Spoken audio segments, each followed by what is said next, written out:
With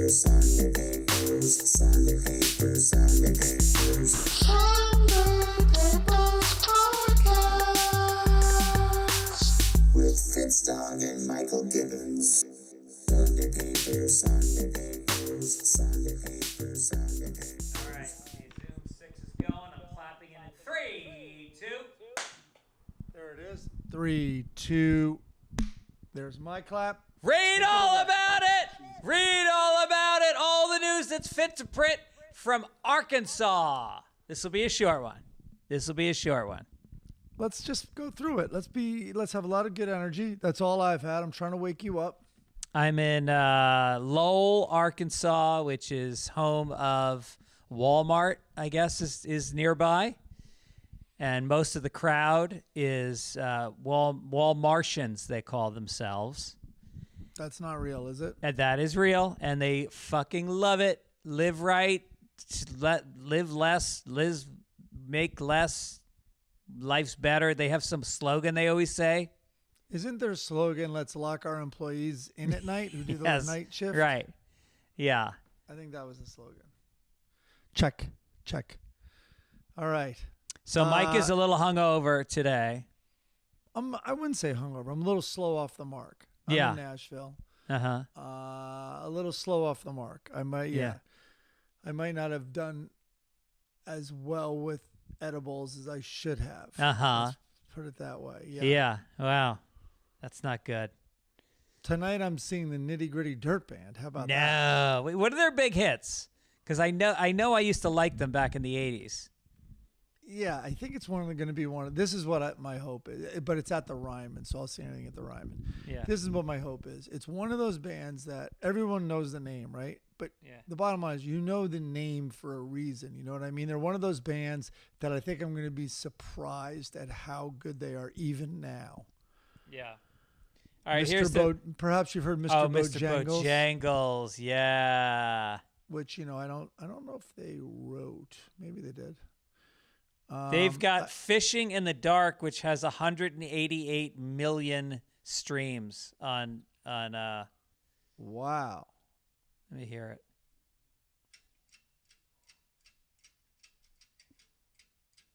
Never heard it. You Ain't Going Nowhere, An American Dream, Cadillac Ranch. Yeah, they do a lot. Like there's Tennessee Stud. They do. I know they're great at covers and stuff. In fact, they do one show which is all Bob Dylan.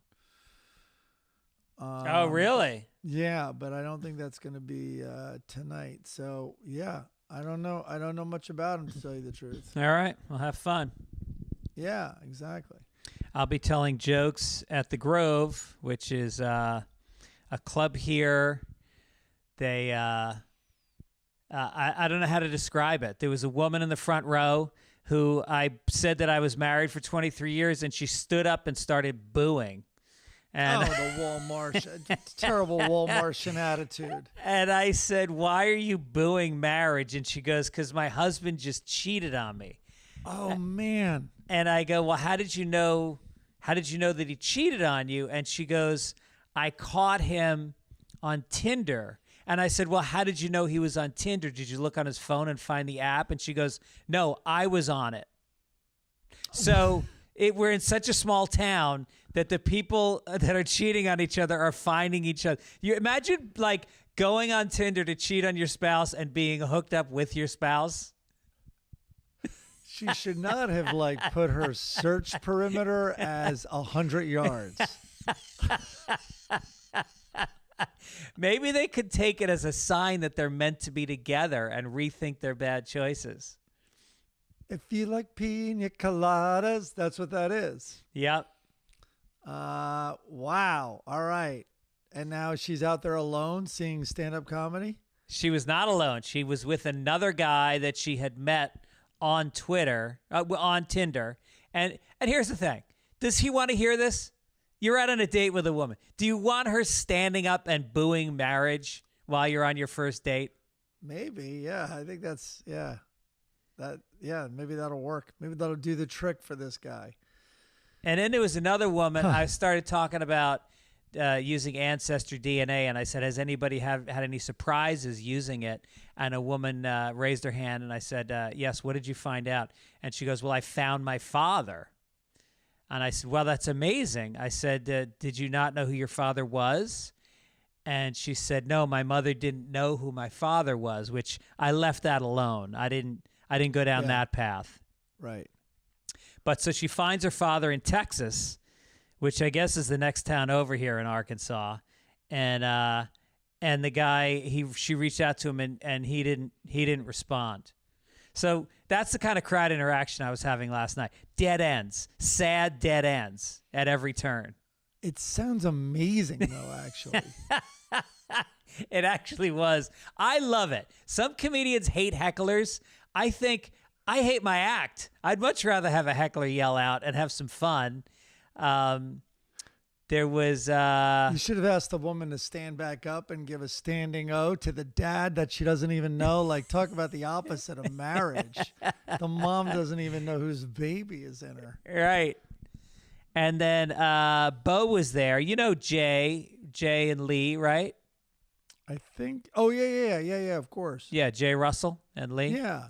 He's a friend of ours. He's a big director. He wrote and directed My Dog Skip and Ladder 49. Anyway, his son goes to school in Arkansas, so he came out. He's from Arkansas, right? I think. He's from Arkansas. That's right. Yeah. And so his son came out with his girlfriend, and I kind of shit on him while he was in the crowd, which was fun. Oh, nice. Yeah. And then I gave him a free pin.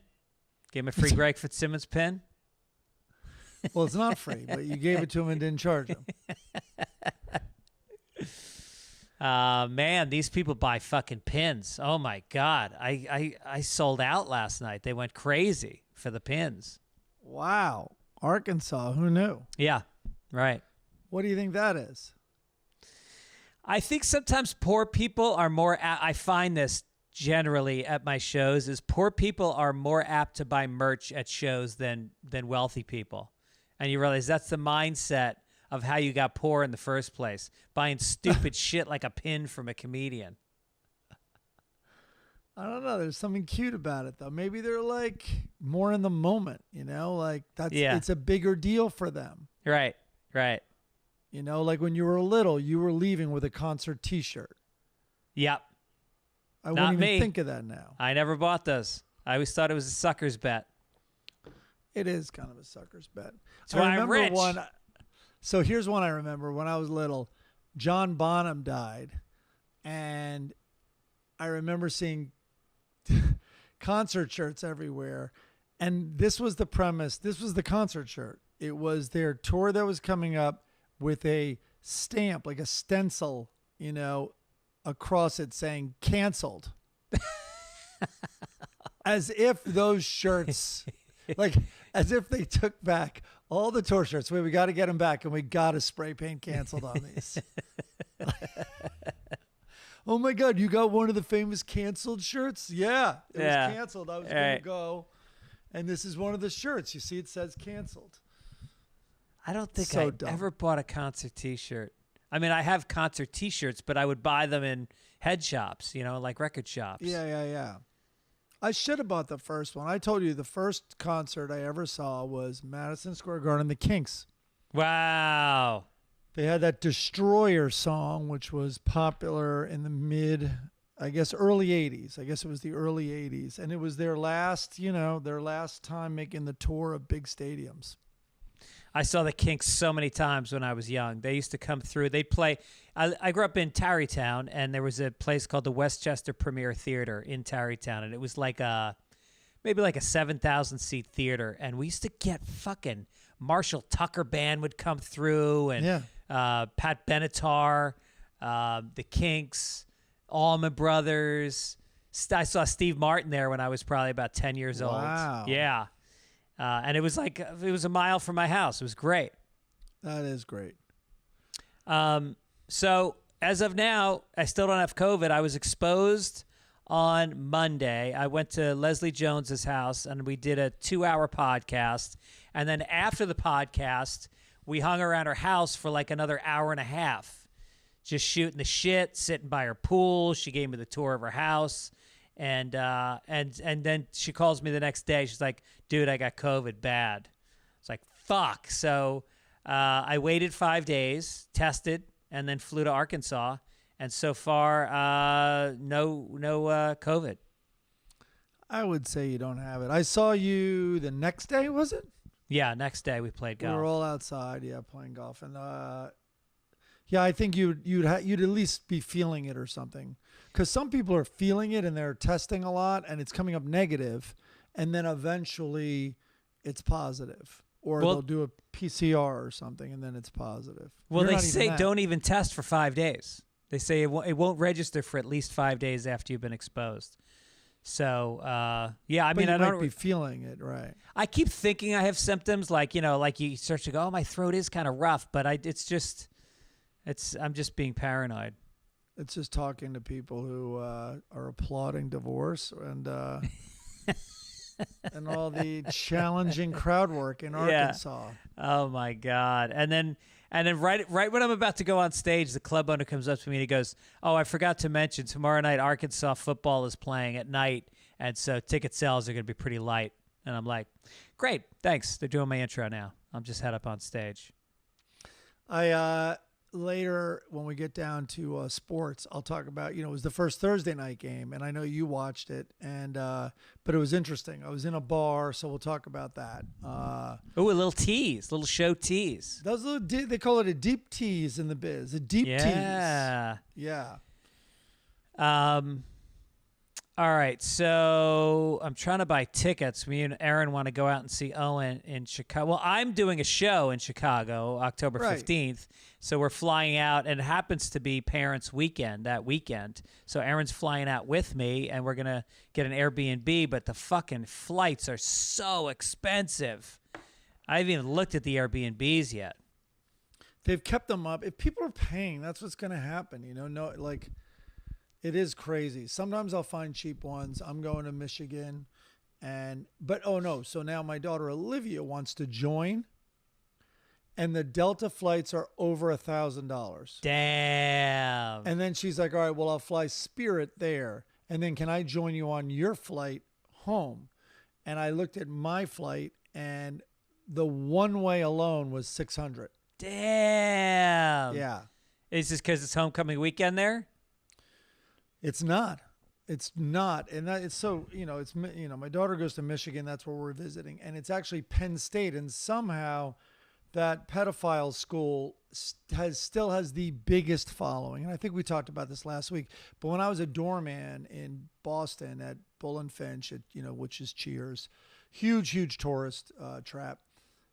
When Penn State was in town to play Boston College, it's one Pennsylvania ID after the next. Like, I was checking IDs at the door. It was incredible. Yeah. It's kind of like how people go to church every Sunday. Like, pedophilia does not turn people off, apparently. Boy Scouts, sign them up. Send your kid off. Yep. It's very similar to the church. Yeah. The following. And our buddy Mason used to, he was from Philly area, but I don't even know what his connection was to Penn State, but he was a huge Penn State fan. And he was very proud of that. All the Winnebagos, it's like the Penn State Army that travels around to see the away games. Jesus. I know. So anyway, in fact, my dad and I are going. We have to stay in a motel halfway to Detroit. Every single hotel room. You have no idea how many hotels are in Ann Arbor. Yeah. Everyone is sold out. Damn. Yeah. I'm going to say there's no less than 25 like medium range hotels, a Marriott Suites or whatever it is, like that caliber, and they're all sold out. Comfort Inn. The only time I was in Ann Arbor was I used to do this thing when I was like my first year after graduating college. There was this thing called it was run by a major sneaker company. I'm not going to say which one. And that we had all kinds of corporate sponsors, American Express, everybody. And so we would go to college campuses, and I was the MC, and I had a wireless microphone, and I would wear full sweatsuit from this sneaker company, and I would walk around. And we had a Velcro wall. Remember Letterman had the Velcro wall? Sure. We had a Velcro wall. We had a Nerf gun shooting area where they had wars. It was like the most fucking fun. We showed up to college campuses, and for 2 days at each school, we would run games. We would give away gift bags, Frisbees, the usual college giveaway shit. And I was the guy. I mean, It was the hand job festival. Everywhere I went, I would get a hand job. And so we went to Ann Arbor. Wait, what just happened? Wait, I heard about Velcro. I heard about Nerf guns. The hand job is a different. Well, we had our nights free. And there was an 18-wheeler, and then there was a van, and we had the van, and it was me, and I got to be good friends with a couple guys that were the roadies, and we would always pick up girls. And we would drive around, and it was the best. It was That doesn't sound creepy, does it? Roadies, a van, hand jobs. It was the best.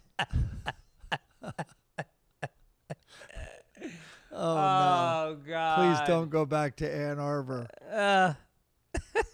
I am calling my daughter now and saying, stay away from any touring comedians that have set up a Velcro wall. And are wearing shiny Joey Buttafuoco warm-up suits with a sneaker brand on it. Oh, my God.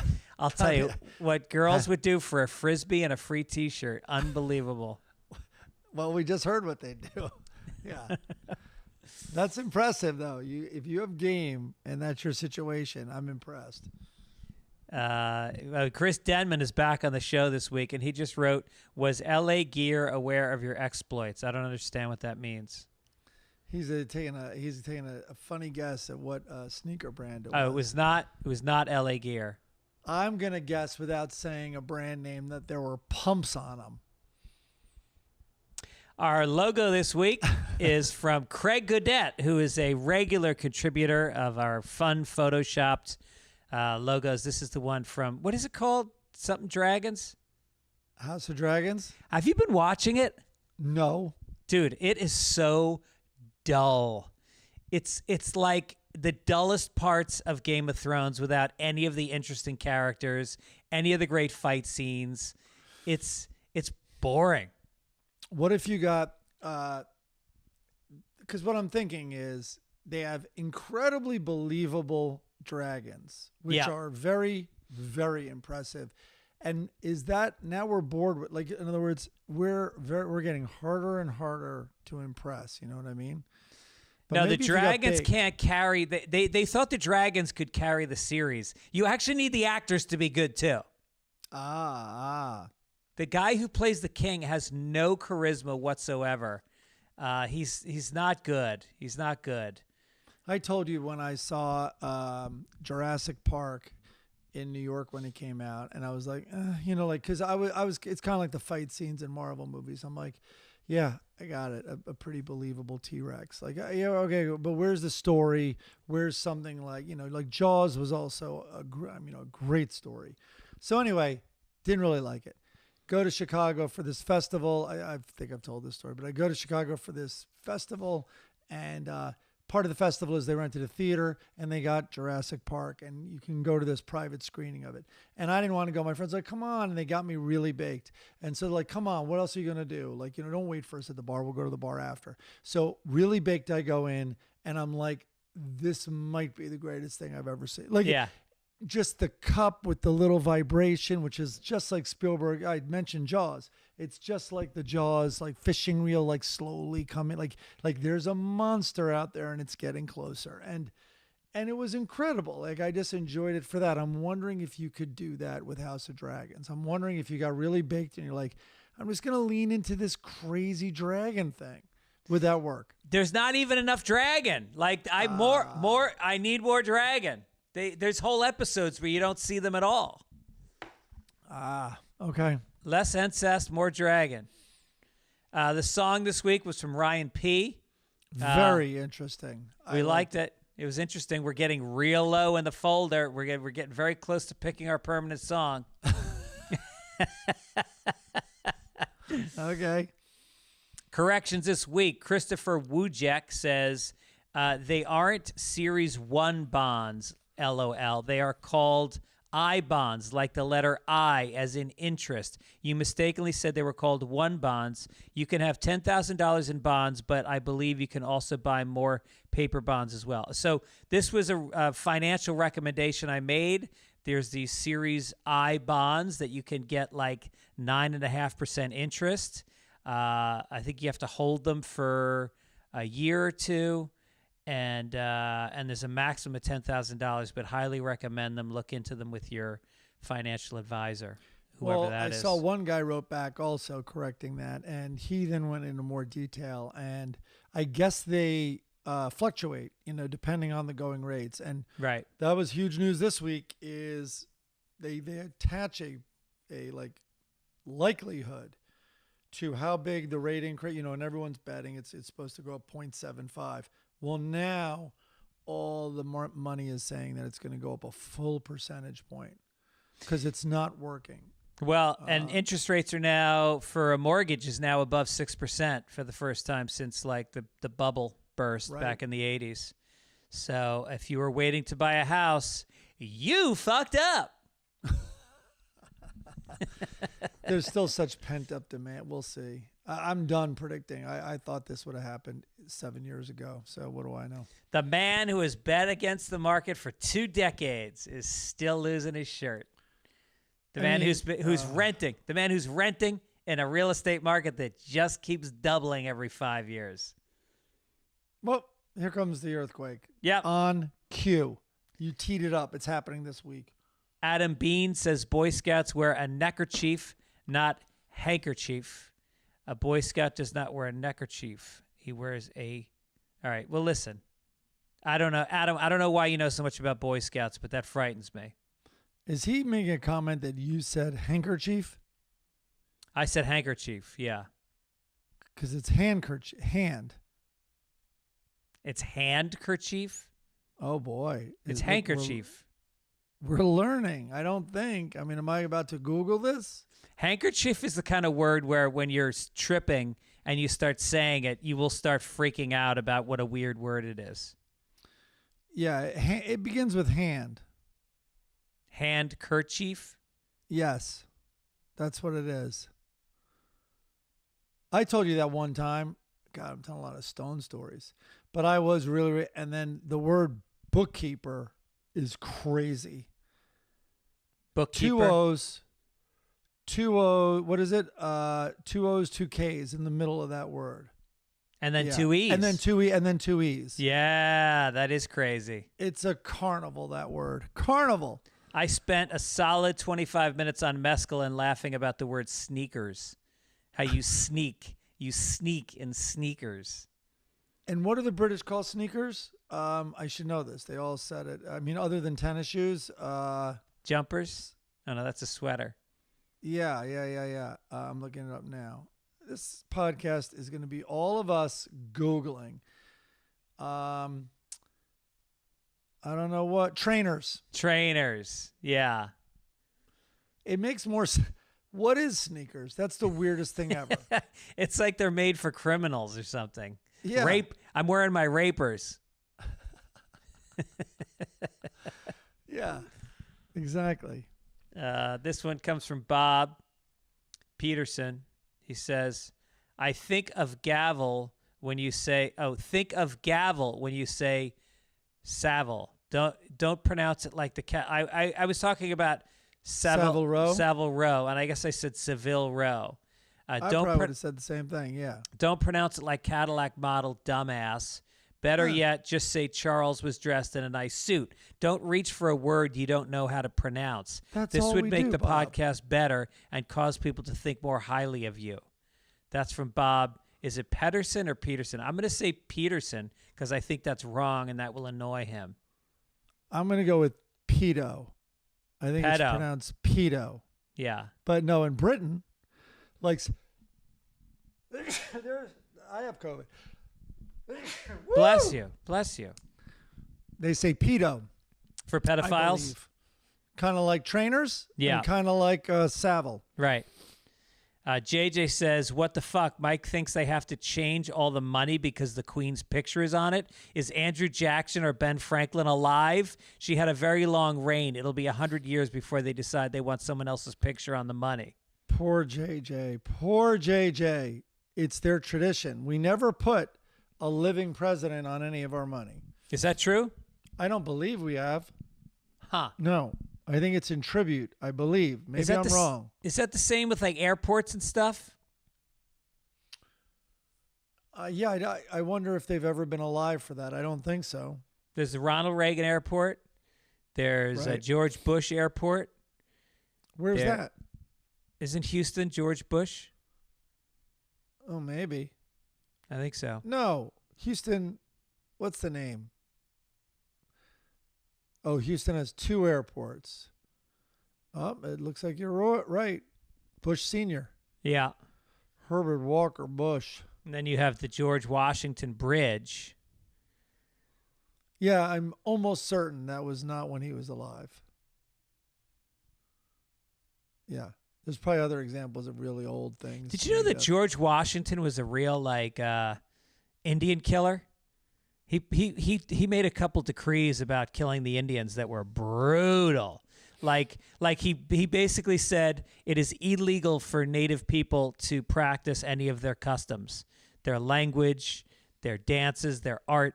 They would be put in jail by Washington's decree. Did you know that? I did not. Yeah. But there's that famous line in Linklater's movie. What's the one in Texas? And it's the Thin Blue Line? No. Jesus Christ, I'm so tired. Anyway, but it was The Class, and it's like, it was like July 4th. Dazed and Confused? Yeah, July 4th is coming up, and it was something like, but just remember our country was founded by a bunch of rich white slave owners who did not want to pay taxes anymore. Oh, the teacher said that. Yeah. Sums it up. Yeah.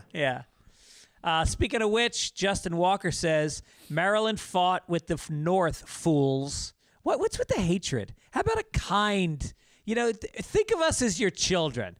And how would you discipline your child? How would you help your child learn? Would you call them fools and say, what the fuck, at the beginning of your statement? Maryland fought with the North, fools. Washington, D.C. is surrounded on 3 sides by Maryland, including the North side. If Maryland was a Confederate state, that would mean the Confederates had already overtaken the U.S. Capitol. Despite being a red state now, Kentucky fought with the North. Kentucky legislation never officially declared a side, but 75% of Kentucky soldiers enrolled with the Union Army. Kentucky is a hill. All right, whatever. Why is it that every time you and Mike discuss racially sensitive topics, it sounds like you guys are holding sticks? What does that mean, holding sticks? That we're ancient, maybe? Huh. Or that we own minorities? Holding sticks. I don't know. But I'm reading the biography of Jesse James right now, and it's kind of a history of Missouri during the I know you mentioned Civil that War last time. And it's really amazing. Like, it was not. You think of the Civil War. Did I already talk about this? Do you think of the Civil War as like this state was, fighting against the other state, and Missouri was like groups of people attacking each other randomly, neighbors against neighbors, clans against clans, families against families. It was brutal. Today. That's still going on. I know. Coast Media. I know. Speaking of the country and traveling around it, I will be in New Orleans on October 6th at the Howlin' Wolf, next night in Lafayette, Louisiana. Chicago, October 15th at the Den Theater. San Francisco Punchline, November 3rd through the 5th. Then I'm going to Oklahoma City, November 16th, and Tampa and Dallas. And get involved. Get your tickets at fitzdog.com. Come out and see some live comedy. Also, you want to take a crack at this week's advertising, Mike? Or should we get somebody who's awake to do it? Who? What? Raycons? I'll talk about Raycon wireless earbuds. There we go. come on. We've talked about it before. I listen to them. We love them. Raycon's everyday earbuds look, feel, and sound better than ever. With optimizing gel tips for the perfect in-ear fit. I've gone through this. My right ear is smaller than my left ear. And these things are, other ones don't work for me as well. They're always falling out and stuff. These are perfect. And they will not budge. Raycons give you 8 hours of playtime and a 32-hour battery life. They're priced just right. You get quality audio at half the price of other premium audio brands. It's no wonder Raycon's everyday earbuds have over 50,000 five-star reviews. I listen to them at the gym. They don't fall out at the gym. I listen to podcasts. I listen to Joe Rogan while I'm working out. It inspires me to be more of a man. I like listening to it on the plane because I am having trouble hearing. For some reason, I'm always near the wing. I think that's clearly the engines are there, but I also think the air is loudest there. Whatever it is, I'm having trouble hearing. Not with these because it's the noise isolation, and so it's great. That's where I wear them most. I like the awareness mode. You tap it, and all of a sudden you can hear. You can downplay the noise isolation and be like when I walk in the morning and I run into neighbors, I can leave them in and hear what they're saying with the awareness mode on. You're kind of like spying on them, like they don't even know you're listening. Exactly. Well, it's hard when I'm peering between their blinds. I want to be able to hear what the fuck's going on. And there's the 3 customizable sound profiles. So listen, they're great. So go to buyraycon.com. BUYRAYCON.com today and use the promo code PAPERS15, PAPERS 15 to get 15% off your Raycon order. That's PAPERS15 at buyraycon.com. Do it. They're great. Buyraycon.com. Code PAPERS15. All right, listen. Let's get to the front page. Oh, do you got anything to crinkle? Nothing. I've got a travel mask. A face mask. Extra! Extra! Read all about it! Extra! See, my wife gives it to me to travel with. And then you don't use it? it's still in the package. No, I got 2. I wore one on the way out. I'll wear one on the way back. A manual for a printer here. Ah, there we go. Good. USC Medical Center is asking for help identifying a female patient who's been hospitalized since Sunday. I haven't written the joke for this. I don't even know what this story is. The woman is approximately 30 years old, 5'9", weighs $160, short black hair. She's been hospitalized since September 4th. They released a photo showing her intubated. She got a tattoo of the name Jasmine on her right arm. I just think this is funny that it's not funny. It's tragic. But it's also funny that like they don't know who she is and they're trying to identify her by like putting it out in the news. She has tattoos of 2 dots and a curved line by her right eye. So I don't know what that means. She's been to a rave. A square next to her left eye. So she's killed somebody. A city skyline on her neck. All right, so she works a job at night. 5 on her left middle finger, and Lavia on her left arm. Anyone with information is asked to contact Lucero Rodriguez at 323-409-7315. Is it Uma Thurman? Do you think it's Uma Thurman? What is... From Kill Bill? You think she's unconscious? She's intubated, so I guess she's unconscious. Huh. Maybe it's Jasmine Levy.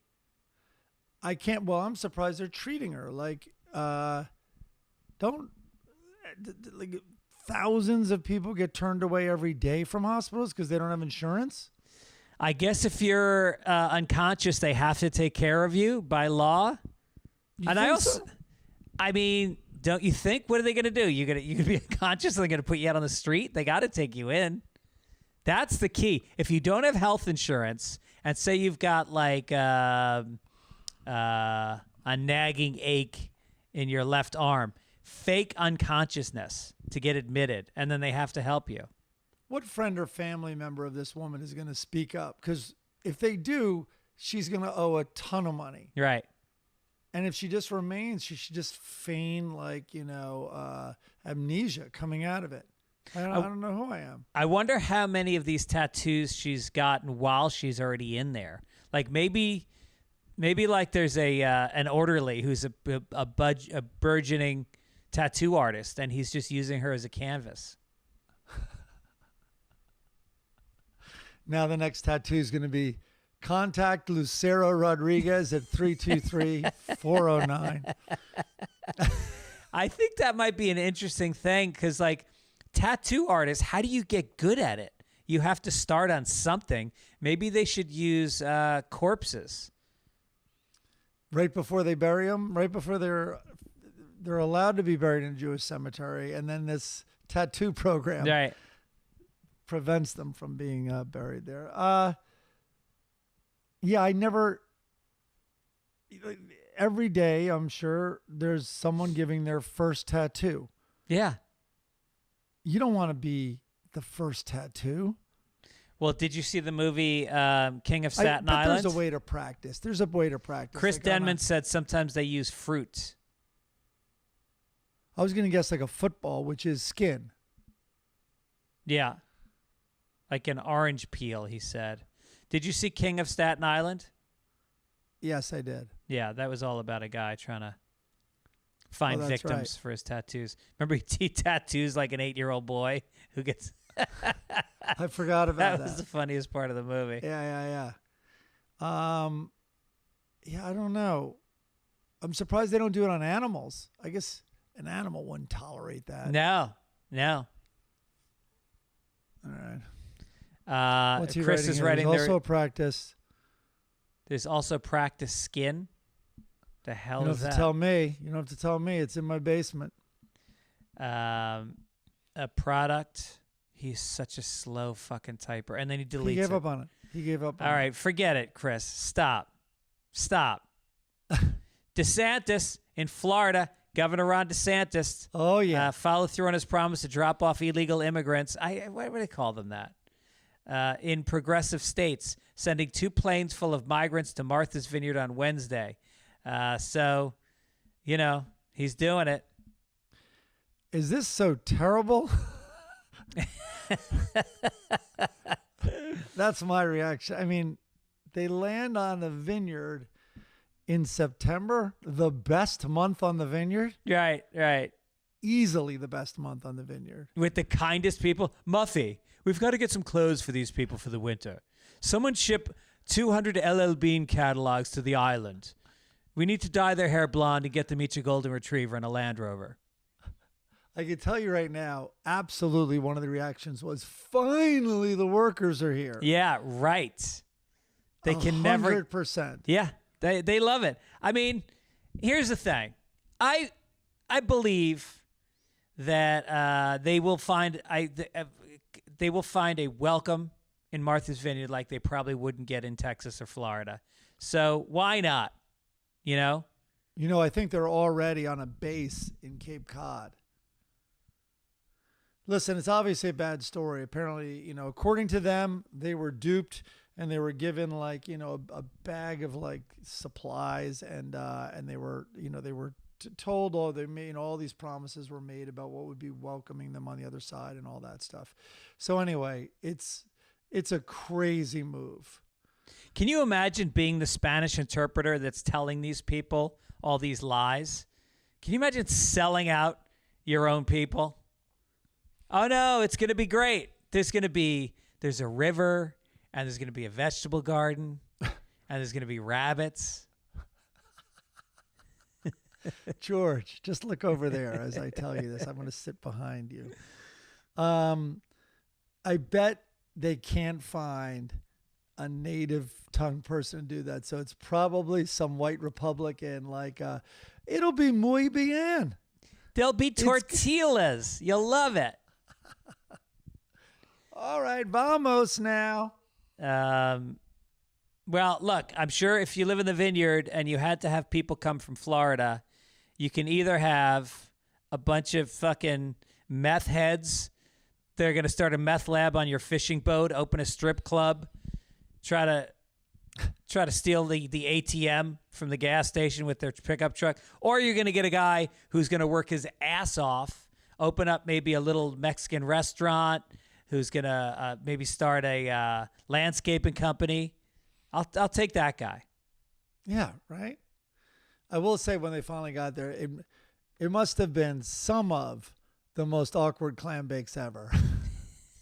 As all these migrants in their incredibly heavy, sweat-soaked jeans are standing there with their little bag of toothpaste or whatever the hell Florida gave them. Lobster tail? See. A nude photo. No, we're going to kill this one, right? I think so. That is a weird story. All right.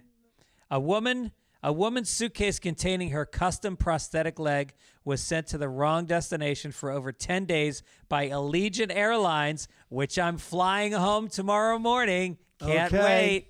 In an experience she called traumatic. Emily Tweedy has booked a direct flight from Austin to San Diego to visit her cousin. This was my first time to the West Coast, so I was really looking forward to swimming in the Pacific. Well, they let me know where, because it sounds like I'm gonna have to save somebody else. She packed her custom-made waterproof prosthetic leg in a bright blue suitcase. She couldn't locate her bag. Allegiant Airlines spokesman said that it is rare for Allegiant to mishandle a passenger bag. Is it? Yeah. So I guess she missed the last leg of her flight. She really hopped a flight to the West Coast. Now Allegiant, by the way, is charging her extra for all the leg room she had down where the bags are. Like you could really stretch out down there. So dumb. I wonder what they charged her to put the leg in the suitcase, because I think at KFC an extra leg is like $2. Oh my God. Okay. A tractor trailer overturned on I-40 in OKC Wednesday, spilling vibrators all over Mustang Road and closing off the ramp for several hours. This is a semi that overturned and lost its load here. Yeah, I lost my load reading about this. The reporter from Sky 9, Chopper, said there's a lot of stuff to clean up. Yeah, cleaning up after a vibrator is an ordeal. Alcohol wipes, a mini vac, tissues. If she's a squirter, you may need paper towels and a sump pump. It's like a fish truck has totally tipped over with all the flapping vibrators on the highway. And Jim, what's that loud buzzing noise? Are there locusts? Is that locusts in the area? Crickets? This is not, I'm just going to say it, this is not going to help women drivers. They're already, in my opinion, more challenged, and this is going to be a major distraction. Yes. And it would have been a distraction for the reporter. Notice they sent a male reporter. He can keep his cool? Yeah. Julie, are you there? Julie? Yeah. Yes, Bill. Why are you sitting down on the highway delivering this story? This ramp is the opposite of a carpool lane. Everyone wants to be alone in their car when they go on this road. Mustang Road. All right. Melania Trump is in the news. She unveiled her latest money-making scheme, a range of bespoke Christmas ornaments, some of which she personally designed. During her time in the White House, many judged Melania's own attempts at Christmas decorating as somewhat creepy. Yep. A leaked phone call to a former aide caught her slamming her treatment at the hands of the media. Melania said she had been working her ass off on White House decorations despite it not being of much interest to her. Quote, "Who gives a fuck about Christmas stuff and decorations?" she ranted. According to Fox News, Melania's new range of handcrafted ornaments is accompanied by animated NFTs. The latter can be bought, printed, or displayed or sold as a collectible. Look, I respect the hustle. Her husband's worth millions. Notice mill, not Bill. And she is grinding out merch sales on the side. Like, does he have her on an allowance? Do you sense she's like planning an escape here? What? I can't even figure her out. What is her deal? Like, why is she still with? Wasn't their divorce imminent when everything went down after? I mean, a couple of times during his administration. And then it was like, wasn't there rumors that they hatched a deal and she was being paid to stay with him? Yeah. That, of course, I mean, it's probably just rumors, but what is she getting out of this? Like, she could be set for life without having to be married to him. Yes.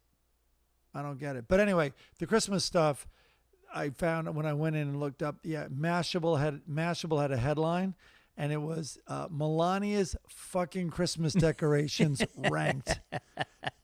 Because there's so many missteps, they have to have a giant list of them. Yeah. Yeah, there's a little Christmas angel you put on top, and she's giving you the finger. Well, it's like that saying, do what you love to hate. Do what you love to hate. But the balls of being caught making that statement and then going, nah, I'm gonna sell them. I'm going to lean into this Christmas thing, God damn it. Good time for good news for Gibbons. Here we go.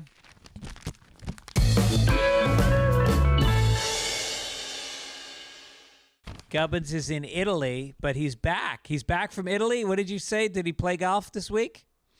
He played golf. I heard he was originally out, then he was in. I don't know what that story is. How did he get in if he was out? I don't know. I don't know. You're the not sure? details. I'm pretty sure I don't know the details.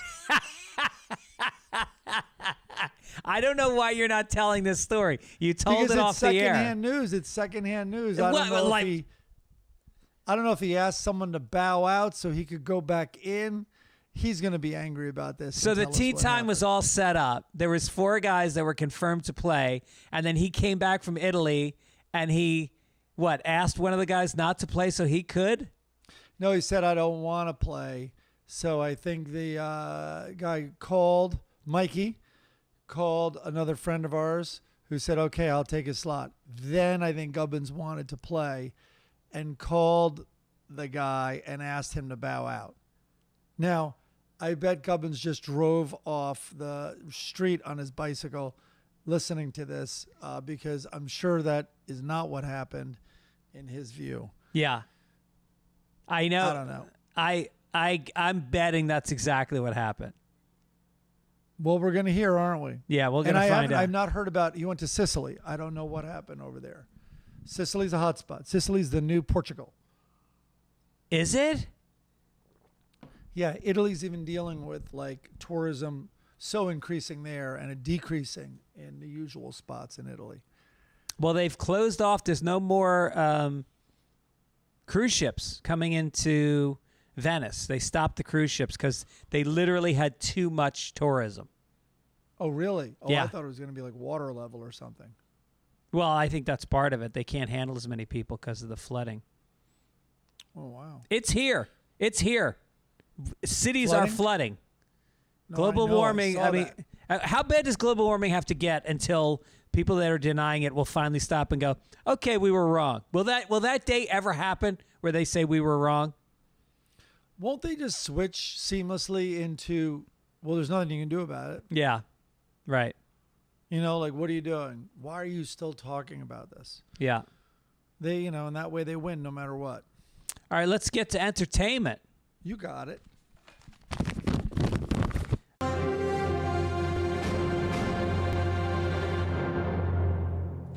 Okay, last week's story, they're considering a homosexual gentleman to play James Bond in the next movie. And we got some emails from people suggesting some titles for some James Bond movies. Should James Bond be portrayed by a homosexual? Scott said, Underball. What was it originally? What is Murderball? No, not Murderball. You only love twinks instead of you only love twice. Diamonds are for You Evan. only live twice or something, right? Diamonds are for Evan. That's funny. Diamonds are for Evan. That's funny. Love and get guy. The man with the golden bun. The spy who loved pee. So P is gay? I didn't know that was gay. Is that a gay thing more than a straight thing? Oh, wait till you read the next one. Moonraper. What?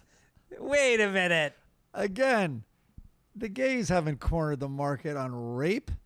For young guys only instead of for your eyes only. A screw to a kill. All right. Tomorrow Neville dies. Oh, is that an AIDS joke? I don't. Oh, is that where you went? I think he just was trying to put in a guy name. That's all. The girl is not enough. That's pretty good. What was it originally? The world is not enough, I think. Oh. Spunkter.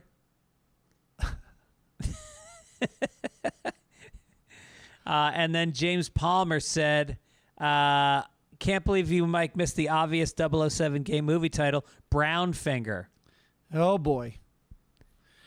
Okay. I don't know about... Do you think the finger gets brown? I would assume if two gentlemen are going to make love to one another, there would be a cleaning of the buttocks. I don't know that you would have shit in your ass. What are you talking about? Like, what about when gay guys just hook up out of nowhere, which happens constantly? Yeah, I guess so. You can't always, you're eating. I mean, I can remember going out to dance clubs. I used to go to dance clubs. I used to break dance when I was a teenager. and finger booty holes? And I would hook up with girls who danced with me for hours. And then I would go down on that shit. I went downtown. You're sharing a lot. I am. I did. Today. You're sharing a lot. All right. So there was Ann Arbor. Yeah. Hand job capital of the Midwest. Yeah. And then and now this story. Good Lord. I'm trying to shake it up. Sunday papers, we got to shake it up a little bit. All right, here's a big story They in love us over entertainment. in the UK. You didn't read that. Love you over here in the UK, and I will probably shit my pants if you read this out on Sunday papers. Well, don't shit your pants and then get fingered by a guy. Do him that favor. You two are the Kipper's tits. Here's a story that's close to home for Everyone says both that of about us. Okay. Now that the Ellen DeGeneres Show has finished its 19-year run, people have questions. For example, why did Rosie O'Donnell never once appear on the daytime talk show? Good question. I never thought about that. I did think about it because I knew the answer already. I'm glad it's coming out. O'Donnell explained what went down on Watch What Happens with host Andy Cohen. Is he cross-eyed? He's a just terrible human being. Let's just not even talk about him. We had a little bit. Is he gay? Yes, he's famously gay. Okay. We had. Why does he have a brown finger? We had a little bit of a weird thing. This is Rosie. Rosie said this. He rapes the moon, too. We Yes. had a little bit of a weird thing, and after my show went off the air and hers was coming on the air, Larry King was on Ellen's show, and he said, "Whatever happened to Rosie O'Donnell? Her show went down the tubes. She came out as a lesbian and disappeared." O'Donnell recounted. She continued, and Ellen said, and I'm quoting, "I don't know, Rosie. We're not friends. I was in bed with Kelly, and I said, did I just hear that, or was that a hallucination? No, that's what happened. It hurt my feelings like a baby, and I never really got over it." Don't you think formerly closeted lesbian daytime talk show hosts, stand-up comedians from the 80s could get along? Like, they're the only two people in that genre. It's crazy. So It would be like if me and you didn't get along. Two upper middle class, vaguely unpolitically correct, Irish. vaguely, well, I don't really like me that much. So if you're similar to me, I mean, that's what happened at the beginning of our relationship. Yeah. So I don't remember Rosie O'Donnell coming out. Well, you remember she came out famously as a lesbian and disappeared. She famously pretended she had a crush on Tom Cruise during her I daytime remember talk that. show. Well, I think she did actually, but yeah. And then finally got him on. I remember that, right? Yeah. Also Streisand. Yeah. That was a big one and then she had to move her couch, which I've told that story before. So Streisand's good side would be featured. Oh, right. She had to move her couch to the other side of the desk. So I was the second person to ever do stand-up on the Rosie O'Donnell show. Are you serious? And then they took a long break after that. I think my set was a little off color, and she apparently was mad at me. But it was really? it wasn't my fault because the producer had formerly been a Letterman producer, and that producer said to me when he booked me, just do your Letterman set. And I did my Letterman set, and it was kind of an edgy Letterman set, and it didn't really go over at 10 o'clock in the morning in front of a bunch of housewives from New Jersey. That was not good advice. This is so perfectly Ellen, to do that. It's almost like I want to describe it as corporate. I think the advice was just distance yourself. Remember, she was getting all that advice, Ellen, at the beginning. You can't use the word lesbian. Yeah. So who knows? But all right, here's a quote. Here's a quote that Denman found. Rosie said, "When I came out on TV after 9/11, it was like a blip. Nobody even, but I was surprised that people thought I was not gay. I went to a comedy club and I was doing stand-up and I'm like, I'm gay. Listen, 9/11 happened. I'm gay. I'm telling you all I'm gay in case the buildings blow up again. I'm so gay, I don't get it. Well, I have a soft spot for Rosie. I fucking love Rosie O'Donnell. Yeah. She's a loose cannon, don't get me wrong. She speaks her fucking mind like nobody else. Yeah, and sometimes her mind isn't right, but she does speak it.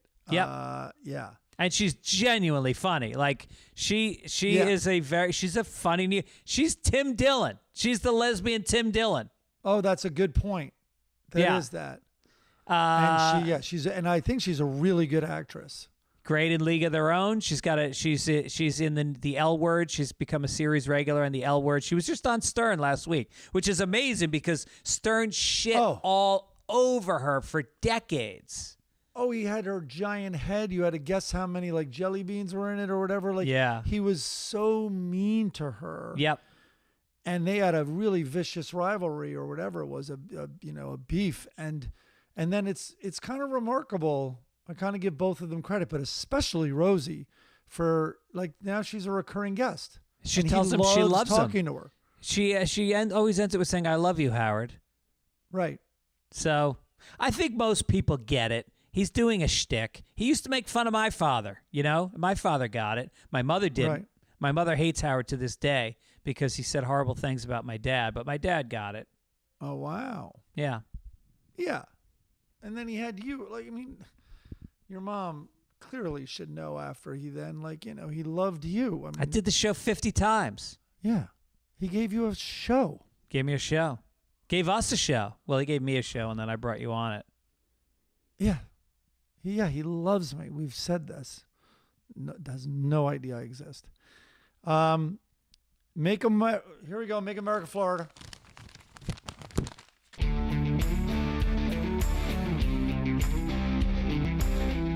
Little curveball.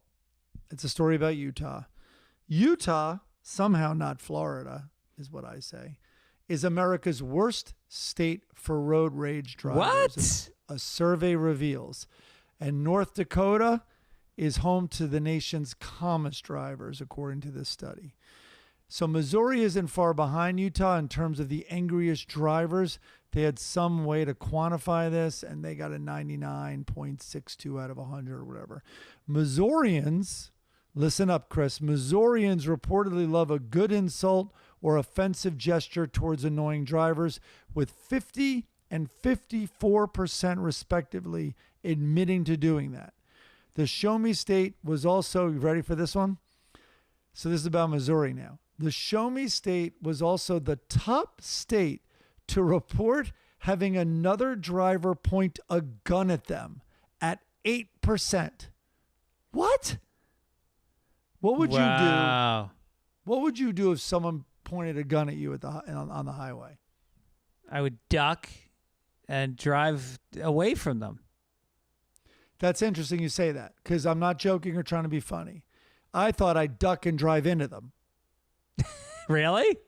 Well, if I would maybe experience rage, but don't you get a green light to just smash your car into them? That's and true. Drive them? Yeah. Because you're like, what happened? First of all, they'd find a gun on them. And then you would say that, and I think that's already illegal no matter where. I mean, if you're gesturing with a gun, and then it's like you could just blame it on like, what do you mean? I panicked and ducked. I didn't mean to drive into them. Yeah. The other thing that's smarter. Go ahead. I was pulling out of the car wash the other day, and I was merging onto Lincoln, making a left-hand turn, which is a little bit tough to do.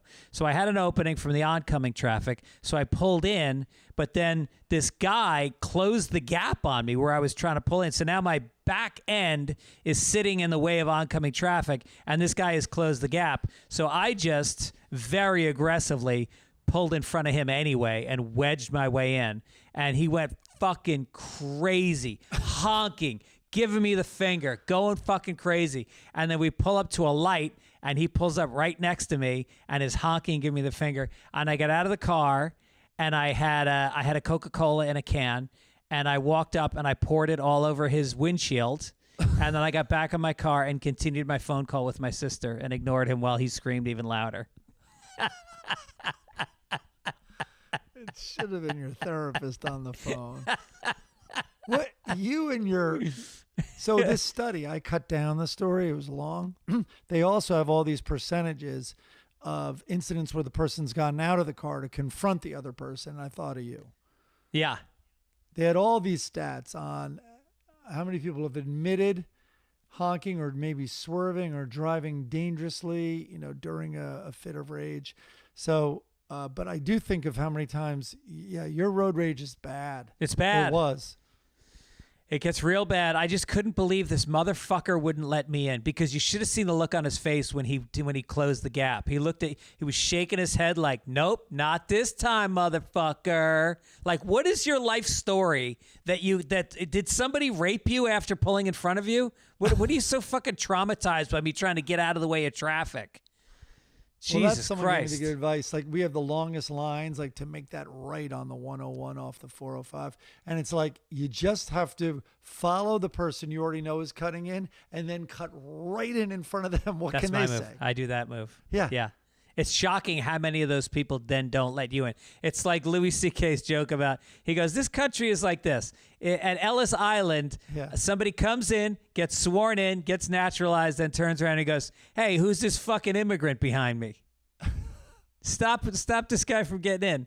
I forget how the joke, I'm butchering the joke, but that was the gist I think of he it. said they get stamped and they immediately turn around and like, you're going to let this fucker in?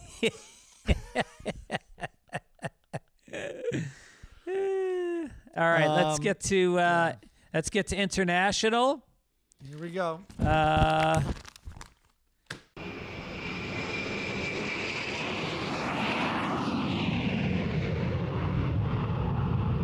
This story is about people passing out because of the Queen. I guess one of the guys protecting the Queen. Those guys that stand perfectly still. By the way, what's with all the guarding? What's with all the guarding of her fucking corpse? Is it because of Britain's history of necrophilia?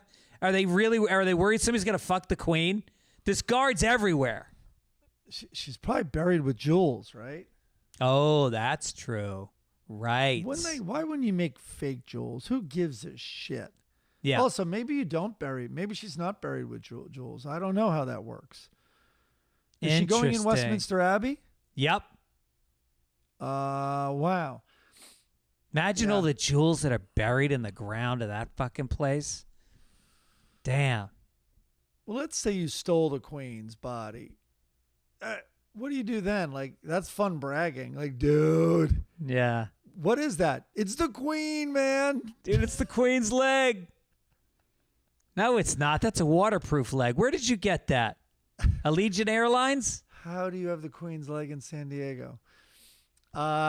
Yeah, so I don't know. Yeah.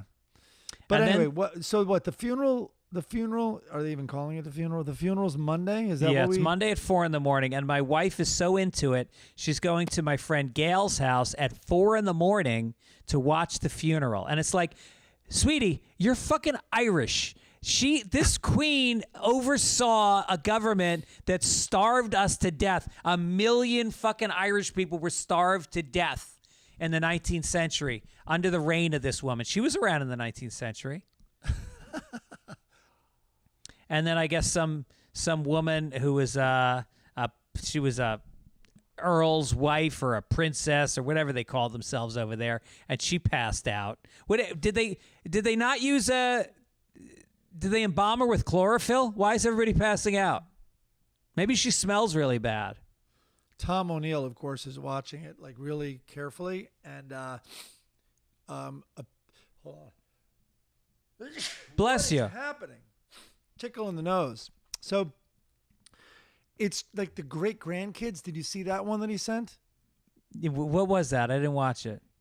They're making these young children in the most formal way. They approach her casket, and then they have to wait for a guard, and then the guard just takes one step at a time. Like he's going up these 3 stairs or whatever, but it's like the right leg up, the right leg up, the right leg up, and they all have to follow in unison. It's like a cult. It's a weird ritual, I guess. Yeah. I don't know what it is. Yeah. Jesus. Makes you think about your own family's funerals and how like underprepared. We just had Aunt Joe's funeral in the Bronx. You guys didn't do the one step. No, we didn't do the one step. No. Or the great grandkids. Or no one passed out at Aunt Joe's? No one passed out, although there was a lot of drinking at the reception afterwards. Everybody roasted her. It was a good Irish wake where people told funny stories about her. And then the fighting began over the estate. Isn't it funny? The estate. It's a house in the Bronx, but my wife's family is all fighting about it now. There's a crazy cousin who's suing Aaron's mom because her mom's the executor of the will. And this woman is a born-again Christian who thinks everyone's robbing her. So it's getting ugly. You would think it was a giant estate. Yeah. That's the best part. It's a triple-decker in Throg's Neck. All right, what are we doing? Here we go. A nursing home has been forced to apologize for hiring a stripper to perform for senior citizens in wheelchairs. Who's the apology to? Don't ask me. These guys had the day of their life. The dead spouses? At the Toyon Veterans Home, a state-run facility for Army personnel in Taiwan, paid the adult entertainer for a steamy show. The kinky clip shows the masked-up erotic dancer, masked up, clad in lacy lingerie, giving one elderly man a lap dance and thrusting her breasts into his face. The man doesn't appear to mind, however, as he can be seen squeezing the woman's assets as she enthusiastically rides her body. Other nursing home residents clapped along enthusiastically, seeming to relish the raunchy show. But the senior care facility was hit with backlash and subsequently released a statement saying, "The intention of the event was to entertain residents and make them happy. We're very sorry for the offense that was caused." They said there was a more sedate game of bingo and some karaoke in an adjoining nursing hall, which apparently was empty. Not well attended. Video shows that the residents and the stripper remained COVID safe at all times, however, keeping face masks on throughout the show. So no one got COVID. A couple guys got blue balls. No one got COVID. I'm seeing the pictures. That is an attractive stripper. Dude, she's smoking hot. And the guy, look at his hands. It's this little old man with his hands right on her tits. He's having the day of his bald guy. She's rubbing his bald head. She's got a mask on, but you can see from her eyes that she's smiling. Who's unhappy here? The guys are happy. She's happy. Why is this a problem? This is great. It does look like an ecstatic smile with her squint. You know, she's like just absolutely looks like she's laughing. She could also be crying hysterically. That's a funny way to look at it. Well, maybe she found her estranged grandfather.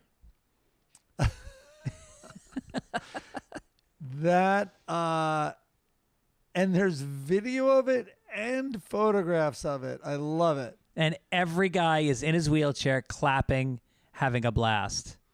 Why They really not? are all wheelchairs.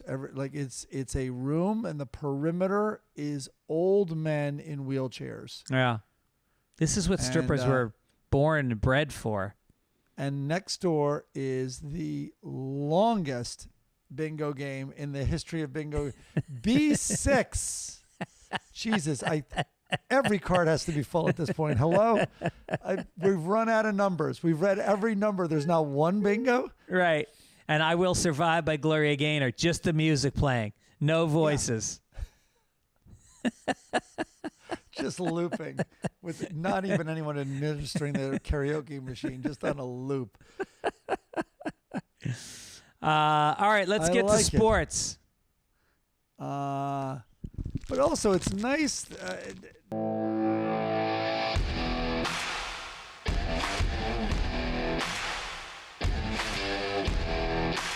Taiwan takes care of they have a veteran I know. home. Yes. How about that? And it looks like a very nice home. Sports. Here we go. All right. I thought it was interesting. So Amazon made its Thursday Night Football streaming debut, and the hope is it enhances the broadcast experience enough to keep viewers coming back. It's part of a deal between Amazon and the NFL announced in March last year, where the tech giant is getting exclusive rights to the league's Thursday Night Football games. The broadcasts were originally slated to begin in 2023, but they moved them up to 2022. So I happen to know, and I'm just stating the obvious, that Thursday night game, so I had a TV show on CBS on Thursdays, and I remember at the beginning of the TV season, the head of like promotions or whatever for CBS came up to me and goes, "You have 4 weeks," or whatever it was, maybe it was 6. "You have 6 weeks to get your audience." And I'm like, well, there's 13 shows. I didn't really know what he was saying. And he goes, "Because you were on Thursdays, which is huge. We were following the Big Bang Theory, best time slot on all the television." And he goes, "Because in 7 weeks, Thursday Night Football starts on NBC, and no one will be watching our network on Thursday nights." Like, that's how powerful Thursday Night Football is. Yeah. All right, but that's not why I put it in here. I was at a bar Thursday night, and I go this was an amazing game. Like, these are two favorites to go deep into the playoffs, Kansas City and the Chargers. And it's a rivalry. It's a big rivalry now. And two incredibly exciting quarterbacks. The future of the NFL, these two quarterbacks. So the bar has this movie with Jeremy Statham on about the Megalodon shark or whatever they call that thing. Yeah. So I'm like, it's like this intentionally crap movie. And I'm like, I think the game's on. Like, I just kind of wanted to tell him, and he goes, "This game is killing me." And I'm like, "What are you talking about?" He goes, "You're like the 20th person." He goes, "We can't play it because it's a streaming device, and almost all bars are either DirecTV or cable." No, but it was also on one of the networks. It was on both. Only in the hometowns of the teams. No. That's what I read. Yes. No, because I saw it, because I watched it on both in LA, because I was like, why are they putting this on, was it Amazon? Why are they putting this on Amazon when, what's my need to go to a streaming service when I can watch it? And so I was flipping back and forth. Both had commercials. Amazon was running commercials, even though I paid for Prime. So I thought, oh, well, maybe they're just showing you extra footage instead of commercials. But it was the same fucking thing. I don't get it. So it says it will likely mark the first time many viewers will tune into Amazon Prime Video rather than traditional cable or broadcast channels to watch the game. Parentheses, fans in the team's respective cities will still be able to watch the game on television. But that to me, so I'm probably overthinking this. And then they cut to a shot, by the way, of Goodell or whatever his name is and Bezos sitting together in the the luxury box, and it's like, that's it. I mean, that is it. And all the last month there have been these articles about the official death of networks. Yeah, network TV. They have like it's the maddest scramble ever. No one's watching them. And it's like this. That's it. Like sports is one of the big reasons you would hold on to satellite. It's the only reason you want live TV is for sports. But now with YouTube TV, I can't even tell you, sports is amazing on YouTube TV. What do you mean, watching replays or live? No, live. YouTube TV. Oh, not yeah, YouTube. I have YouTube TV as well. Right. And it's amazing. Yeah, you can fast forward. If you tune into when a you game, tune it'll in, ask you it's if you like want to wanna start at just the see beginning. the highlights, start live, start from the beginning, right. And all these things. I'm not a sports guy, but I wonder what real sports guys say about it. I know the red zone is incredibly popular, but like if you don't think YouTube and Google are going to rip that off, you have another thing coming. Well, can we talk about that game Thursday night, our Chargers? And, Justin Herbert is so exciting to watch. He's the fucking greatest quarterback. And they lost because Mahomes fucking turned it on in the fourth quarter. But there's a fun fact Chris Denman wanted us to bring up. At one point, and I hope he's okay, actually. I haven't checked on that. But Herbert got hit in the ribs. He might have cracked a rib or something, and so they brought in a backup quarterback for one play. This guy, he's a Missouri legend, Chase Daniel, came in for one play. And apparently he's been in the NFL for 13 years. He's played in 71 games, but he only had 5 starts, thrown 261 passes, 8 touchdowns, career earnings, $41 million. And I what bet a life, man. maybe that's just his salary too. Like what about the shoes he wears? And Right, everything? right. And the local diner in his town or whatever he does ads for. Yep, the car dealership. I did see one play in the game because I then like put on my phone a little bit, and other people at the bar were watching their phones. It was so weird. He threw a sidearm. Did you see the sidearm? When he touchdown pass? scrambled, Yes. beat 2 tackles, and then threw a sidearm through traffic directly into a guy's hands with perfect spiral on it. It's like, what an athlete. Yeah, I know. Jesus. He's really something else. And then we have our Bucks bet. I'm already down. Goddamn Tom Brady. Same So as what are we last doing? year. It was the 3rd year in a row we've done the Buccaneers bet where I get the Buccaneers to win with points, which means I'm giving points 99% of the time. And this week, the Bucks beat. Who did they beat? I can't remember. But you're down $50. We watched it together, and we can't remember who it How was. How much did I make last year? No, I won last year. Oh, Remember right. the last game? I said, all right, we don't have to count it, like whatever. Like we did a bet, but I still won. You won the year before, big. Right. I think you won. You were up 200, and we did double or nothing. And I it won became 400. 400, yeah. Yeah. And then So I think $50. I think I paid you $400 last year for when I say last year, you won it last year and I paid you this year. Yeah. Oh, that's right. It was the Cowboys. Well, we should put it down. I owe you $50. And this week Put it I think down. they're playing New Orleans, and New Orleans, Tampa Bay's giving 2.5 points, I think. Okay. Oh, good. Yeah.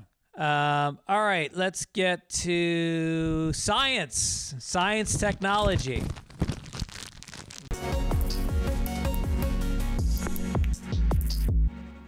What a story this is. The world of chess has been rocked by the biggest scandal in years, and it involves AI and anal beads. Last week, world chess champion Magnus Carlsen withdrew from a major tournament with a $350,000 prize after his unexpected defeat by underdog Hans Niemann. Chess enthusiasts online have since gone on to speculate that Niemann may have been cheating with computer assistance and anal beads. Chess Anal fans beads are just to keep him relaxed. That's all. But he is using AI. Chess fans speculated that anal beads could transmit messages from an accomplice who was watching the game being broadcast live online and consult an AI to transmit the perfect move. Here's the perfect move. Pull him out. Oh, that's the payday. Niemann has vehemently denied that he cheated against Carlsen and even went so far as to say he would play fully naked to prove it. Well, that may also give you a slight advantage, playing totally naked. That'll bring him back into the tournament. Yeah. Just play him totally naked. Yeah, right. And just and then while you're about to make a move, try to give yourself an erection just to make them think you got something good. Okay, what do we think is going on? What's the transmitting? What are they talking about? Well, because if I'm watching, I can put on a chess program and put it at the highest level and input the guy's previous move, and it will give me that. Yeah. So what don't you get? So what's being transmitted? Oh, I'm sure there's this system of little vibrations. I know. Must it be in your ass to be like? What about a little patch on your even butt cheek, or what about some little thing around your waist? Maybe the guy's gay. Maybe he was given all these choices. He's like, no, back to the beads, back to the beads. Those can vibrate also. So listen, we're gonna put this thing right behind your ear, and it'll vibrate. Right? Could that go in an anal bead and that would vibrate? Like he just won't let it go? I just know that when he wins, he should stand up and rip out the beads. Doesn't it make you come? Is that the whole idea of anal beads? Is you put them in, and then right before you orgasm, you yank them out, and it stimulates you? Yeah, I mean, I think they're good while they're in too. I've honestly never used them, but yeah, I think that's the joke. Is like that's the culmination. Yeah, not the joke. That's what they say. Huh? But. I once played backgammon against the guy wearing a cock ring and nipple clamps, but that just helps me relax and focus. Meanwhile, they suspect this guy. They're like, all right, wait, we have to give a search. This guy has an extra queen up here. What do you... It's like a gambler with cards. He's like, what do you do? If you're going to have an extra queen up there, make sure you're the dark pieces. It's a disgusting queen is up here. Look at all these rooks. He has like a whole extra set up there. Wow, the queen really can go anywhere. All right. We're having a little tough time getting it out because it's diagonal right now. Let's see. We don't have to talk about business. We already talked about the recession, like with this interest rate hike that's going to happen. Yeah, I don't think we need this day in history. Do we really care? No. Let's do some letters. So. Let's do some letters to the editor. Okay, this is from Ellen D. Mike would only fuck his cousin if she looked like Bob Dylan. Boom, roasted. Love Ellen D. Okay. I guess were we talking about fucking our cousins? I think maybe I said it's not so bad. Huh. I don't know. All right, guy named Shay, or a man or a woman named Shay, could be either. Hey, Greg and Mike, I just want to quickly voice my support for bringing Family Circus back. I get it that Mike feels like a broken record with the same reaction every week, but it's never not funny. Just my 2 cents. I also support any and all things maroon. I do believe that it is objectively the best color. You guys are the best. Shay. Okay, what's disturbing is there's three things that Shay is a fan of, and one of them is this podcast and us. And based on the other two, I'm a little worried. Big fan of maroon. How do you argue with maroon? Circus. How do you argue with maroon? Maroon is terrible. It's purple without being loud. It's a relaxed purple. Relaxed purple does not sell it, fella. I got to tell you. It matches everything. It matches brown, black, white, blue, yellow. You ever see the Minnesota Vikings? Maroon and yellow. They're maroon? Yep. I don't know about that. Oh, wow. Look at this obituary. Oh, here's an obituary, buddy. We're going to go to obituary. Wait. I didn't see this. And that's all, folks. Joseph Hazelwood, does that name ring a bell or a coastline? Nope. Was the captain of the oil tanker Exxon Valdez in 1989 when it hit a reef, resulting in a disastrous oil spill. Hazelwood had been in the Merchant Marine for more than 20 years before the headline-grabbing oil spill. He was captain of the Exxon Valdez as it began its voyage from Valdez, Alexa to Long Beach, California. When the Exxon Valdez hit Alaska's Bligh Reef, puncturing its cargo hold and spilling 10 million gallons of crude oil into Prince William Sound. He was not at the helm, having trusted the third mate not even the second mate, to maneuver around several small icebergs. However, he was blamed for the disaster, and news reports portrayed him as heavily intoxicated at the time of the accident. The truth of Hazelwood's blood alcohol content was unclear, and though he accepted responsibility as the ship's captain, he later said he had been made a scapegoat. He was acquitted of felony charges, but was convicted of a misdemeanor charge of negligently discharging oil. The disaster was the end of Hazelwood's career as a merchant seaman. In later years, he worked as a paralegal and a teacher, as well as a consultant for the law firm Chalos and Brown. I mean, look. So, yeah. I once ran over a curb in my wife's Subaru, but this guy hit a coastline. I thought this would be more interesting because I had a theory at the time, because there was crazy, it was very blurry. Like they're saying, his blood, we never got like a straight answer on his blood alcohol, but he was really like, they had a very haggard looking picture of him, and he was a very successful scapegoat. And I thought, okay, you're Exxon. Like, I'd like to see how he lived his life after that. Like, did he have a really nice house or car or vacations? Because my theory was Exxon he did what Exxon said, like, I'm making all this up, but like, take a shortcut through there. But that's illegal.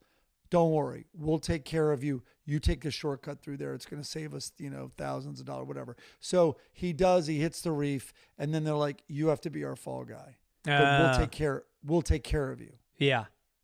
I think it also changed the way they built cargo or the cargo holding tanks in ships. But it used to be one giant hull filled with oil, and they broke it up into like compartments of like 12. So that if you did hit something, you only lost, a portion of the oil. I think they did that even was Titanic like that? Like in theory, it was like also a ship wouldn't sink because the same thing, water coming in would only come into part of, the hull. Yeah. But I'd like to see a documentary on this. I'm wondering if there already is. Like, this guy's interesting, I think. I think he was teaching my cousin went to a merchant marine school in the Bronx, in Throgs Neck, called SUNY Maritime. And he was a teacher there. No. Yep. He was a teacher there. How do they do that? Well, those who can't teach. No, but here's what not to do? He's the most infamous, cargo guy, captain. Yeah. I don't know. Will you look that up, Denman? Look up whether he taught at SUNY Maritime.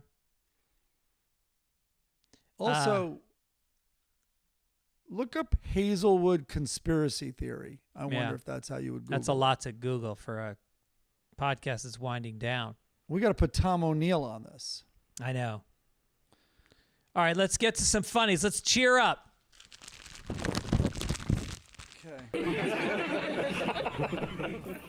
We got some email from a guy named Rich who said Hager's sidekick's name is Lucky Eddie. I always forget Lucky Eddie's name.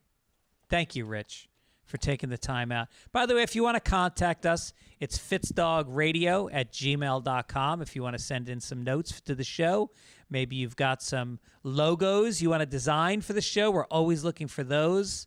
We're looking for songs. Are we looking for songs? We got to pick a song. Are you lucky when you rape and pillage? Is luck is that a factor? Isn't it a lock? It should be locked Eddie. Locked Eddie. Locked up Eddie. That's what it should be. Women and riches, those are locks because we're Vikings. So Hager walks into a castle and he says, "Thanks for the invitation, King Edgar." And King Edgar, who looks very young, he's got a ponytail and like the start of a beard. He's skinny. He said, "Would you like a tour of the palace before dinner?" And Hager goes, "No need. I cased the place when your father was king." And now the young king looks very disturbed. And then Hager in the next frame goes, "Where's your mom?" I don't think he needs a mom with this guy's long ponytail. Hey now. Yeah. I think Hager's gonna have a brown finger in the fourth frame. Oh, the buzz. The Lockhorns, they're at the opera, and Leroy says to his wife, "If we leave early, we can miss the last 2 hours and 55 minutes of this." That's a fucking great line. I got to file that away for the next bad show I'm at. Oh, my God. I read something. Oh, I read it this week. Some story. Someone, I'm forgetting who it is, begged David Bowie to go to Rent. They were in New York, and they demanded. They're like, I'm buying you tickets. We're going like Tuesday to Rent, which was a new hit on Broadway. And he went, and they were there, and like 20 minutes in, he leaned over and said, I'm going to kill you. And I loved hearing that Bowie hated Rent. I wonder who that is. All right, as you read. So Denman just posted that he was hired by New York State's Maritime College to teach students how to stand watch on a ship's bridge. Wow. Wow. Hmm. All right. All right. What do we got? What's next? The next Lockhorns is Leroy is on hold with a laptop open in front of him. Loretta is holding a bill in her hand, and he goes, "Uh-oh." The hold music is by John Cage. That's advanced. That is, I don't even get it. Who's John Cage? I was assuming it must be like horror movie. I think music? so. I Good don't know. We should know what that is. I don't know. I don't know the. Denman, why don't you look up John Cage for us? And then in the next one, Leroy says to her, "Can't we just disagree to disagree?" And finally, she opens up a bottle of perfume from a present box, and she says, "Sorry, Leroy, but I can't believe it's not Chanel. Isn't romantic." All right, I should have closed out on the other one. Maybe. All right, as promised, I grabbed a Gary Larson Far Side. It's a picture of a pet store. You see on the window it says Bob's Pets. And then inside, in the foreground, is a bowl, is a fish bowl with one fish in it. And it says Piranha $29.95. And in the background, you see a cat with two wooden peg legs as its front legs. Oh, I didn't see that. I looked at it and I was like, I don't get this cartoon. Oh, that's fucking hilarious. It's great. Oh, that's good. Yeah. All right, so here's Blondie. Now, Fuckface is laying on the couch with his shoes on, and he's like, he's snoring, and she goes, "It's a gorgeous day. You should do something outside." And he sits up and goes, "You're wrong, honey. It'd be wrong to waste all." "You're right, honey. They would be wrong to waste all that sunshine." Cut to him now in the next frame, laying in a hammock, snoring again. Meanwhile, she's got on a tangerine sweater that I can't believe she can even exhale in this thing. It's so tight. Those are your options: sleeping on the couch or sleeping in a hammock. Do you have depression? Does Dagwood have has he been evaluated for depression or low blood sugar? You hate him. I just don't understand who sleeps like that. He sleeps at work all week. All right, here's John Cage. John Cage, one of the most influential 20th century composers, pioneered a body of music that he described as contemporary transition from keyboard.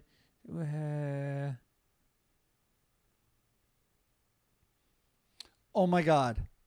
I looked up the Bowie story. You know who it was? I still don't get the joke. It was Rosie O'Donnell.